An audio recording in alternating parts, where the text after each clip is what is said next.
Hello बच्चों, आपका मेरे चैनल आई लव फिजिक्स में स्वागत है। आज हम इलेक्ट्रिक चार्ज ऑफ फील्ड का लेक्चर नंबर 4 डिस्कस करने जा रहे हैं। इस लेक्चर में मैं आपको कूलाम्स लॉ बताऊंगा। बहुत ही इम्पॉर्टेंट टॉपिक है आपके लिए। अगर आप इससे पहले मेरे चैनल पर नए हैं तो प्लीज़ मेरे चैनल को लाइक करिए, शेयर करिए एंड सब्सक्राइब करिए, जिससे आपके और आपके फ्रेंड्स की अच्छे से तैयारी हो सके। कूलाम्स लॉ,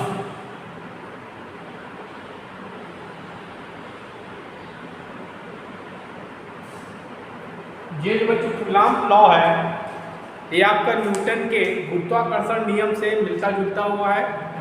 उसमें क्या था, दो पिंड थे, यहाँ पे दो चार्ज के बारे में इन्होंने बताया।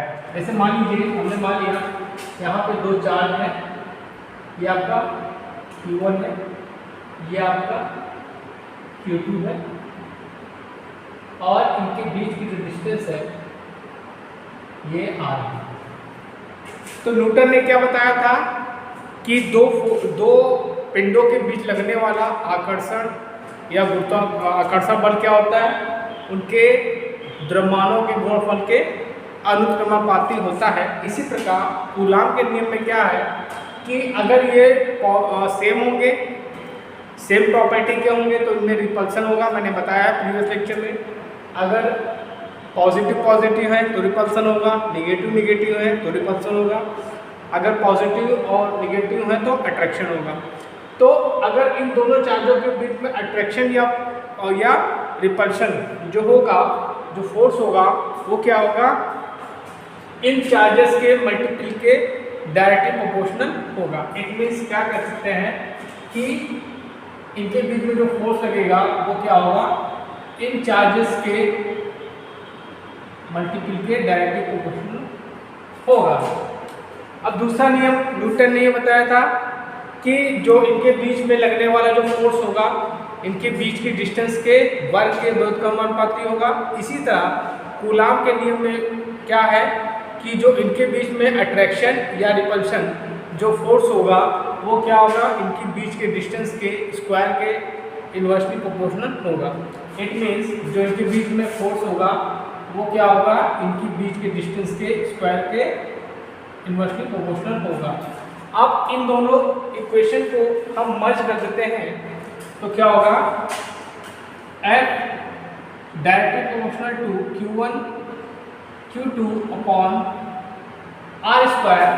आप लोगों को पता है कि जब हम डायरेक्टली प्रोपोर्शनल का साइन हटाते हैं तो एक कांस्टेंट रखते हैं, तो यहाँ पे क्या हो जाएगा, यहाँ मैं लिखता हूँ F is equal to K times Q1 Q2 by R square. This is equation 3। अब क्या है कि एक्सपेरिमेंट्स के अकॉर्डिंग देखा गया जो K की वैल्यू होती है, ये होती है K is equal to 1 upon 4 pi epsilon naught. इसकी वैल्यू होती है 10 इंटू 10 की पावर 9। तो यहाँ पे क्या हो जाएगा, F is equal to 1 upon 4 pi epsilon naught Q1 Q2 by R square. This is Coulomb's law. अब इस इक्वेशन को, इक्वेशन आपकी 4th हो गई, इस इक्वेशन को हम इस फॉर्म में लिख सकते हैं कि F is equal to 9 into 10 की power 9 Q1 Q2 bye R square.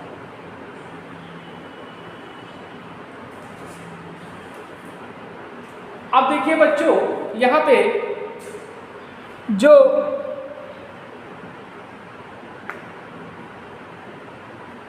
इसकी जो वैल्यू होती है, ये जो मैंने बताया आपको आगे, ये K की value K is equal to 1 upon 4 pi epsilon naught. इसकी वैल्यू होगी 9 इंटू 10 की पावर 9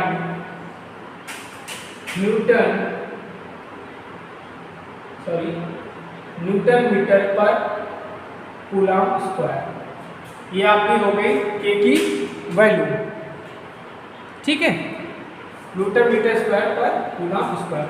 ये आपकी हो गई के की वैल्यू। और जो आपका एप्सिलॉन नॉट होता है, ये आपकी क्या होती है, एब्सोल्यूट परमेबिलिटी होती है। क्या होती है, जो आपका एप्सिलॉन नॉट होता है, ये होता है एब्सोल्यूट परमेबिलिटी, और इसकी वैल्यू होती है 8.85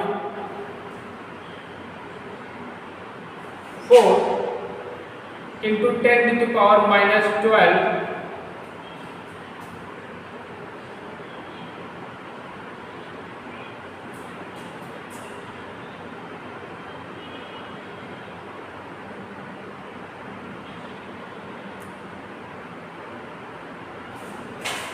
कूलम स्क्वायर पर न्यूटन मीटर स्क्वायर। ये भी आपको याद रखना चाहिए, क्योंकि इससे भी एक ऑब्जेक्टिव क्वेश्चन आपका बन सकता है कि एप्सिलॉन नॉट की वैल्यू क्या होती है।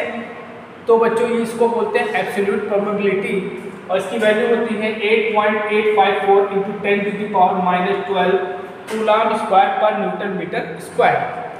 ठीक है, तो ये हो गया आपका कूलम का नियम। कूलम के नियम से रिलेटेड आपके एग्जाम में क्वेश्चंस न्यूमेरिकल्स पूछे जाएंगे। अब इस कूलम के नियम को अगर हम वेक्टर फॉर्म में कन्वर्ट करना चाहें तो वेक्टर फॉर्म में कन्वर्ट, इसका वेक्टर फॉर्म क्या होगा, तब तक आप लोग इसको लिख लीजिए, मैं आपको तब तक वेक्टर फॉर्म्स की बताता हूं।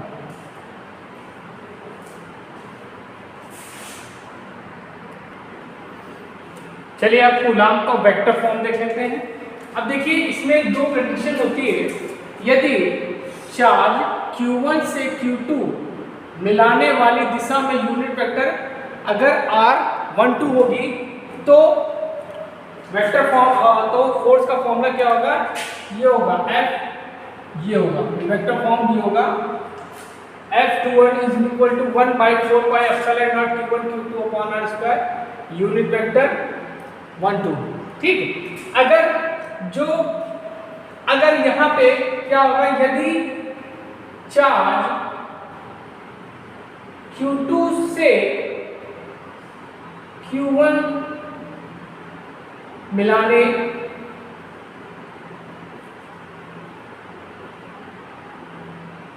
वाली दिशा में यूनिट वेक्टर R21 ये होगा, तो vector form coulomb force coulomb का ये होगा। अब देखिए मैग्नीट्यूड में दोनों की वैल्यू सेम होती है, लेकिन डायरेक्शन में क्या होती है, वैल्यू डिफर होती है। इसलिए क्या करेंगे, ये जो F21 है ये F12 के बराबर होगा, इसलिए क्या करते हैं, यहाँ पे माइनस डायरेक्शन माइनस लगा देते हैं, मतलब डायरेक्शन क्या होगी, सेम हो जाएगी। इस कंडीशन में दोनों की वैल्यू क्या होगी, सेम होगी। तो आज मैंने बच्चों आपको कूलम्स लॉ के बारे में बताया है, जो कि आपके एग्जाम के लिए बहुत इंपॉर्टेंट है। इससे रिलेटेड क्वेश्चन आपके एग्जाम में पूछे जाते हैं। अगर आप मेरे चैनल पर नए हैं तो प्लीज़ मेरे चैनल को लाइक करिए, शेयर करिए एंड सब्सक्राइब करिए, जिससे आपकी मैं अच्छे से तैयारी करा सकूं और आप निश्चित तौर पे बढ़िया नंबर से सफलता प्राप्त करेंगे। Thank you.